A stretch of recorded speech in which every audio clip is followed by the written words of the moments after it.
You've probably seen the videos of Dutch farmers protesting in the Netherlands and all across Europe. It all started because the Dutch Prime Minister and many of his neighbors want to severely limit the amount of nitrogen their farmers can emit. Canadians have been watching it unfold from a distance, but now, apparently in a fighting frenzy, our own Prime Minister, Justin Trudeau, perhaps feeling a bit of FOMO, wants to do the same thing here in Canada. You'd think going after the people who produce our food would be a really stupid idea that no one slipping in the polls would touch with a 10-foot pole, but anyway, here we are. As part of their overall eco-agenda, the Liberal government wants to reduce the amount of nitrous oxide emissions in Canada.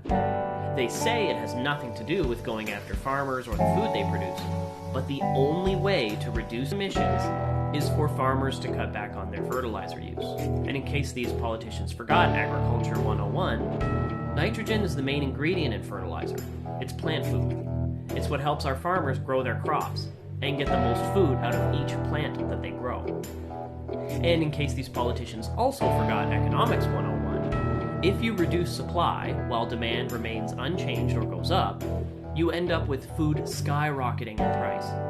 And the people who can't afford to buy that now expensive food go hungry or worse. Canada is the 5th largest exporter of food to the world. Imagine doing anything to damage that.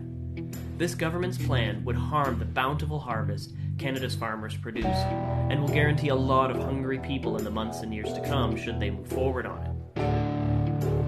Canadian farmers use the best technology, the best techniques, and the most efficient systems to create food in the entire world. Why the government wants to reduce fertilizer use is almost unfathomable. It appears to be a combination of Mr. Trudeau wanting to be seen as cool by European politicians, as well as his commitment to his eco-radical ideology.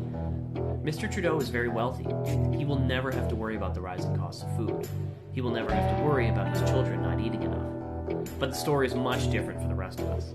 Polls show that some 50% of Canadians are already struggling to put food on the table. Food banks are stretched thin,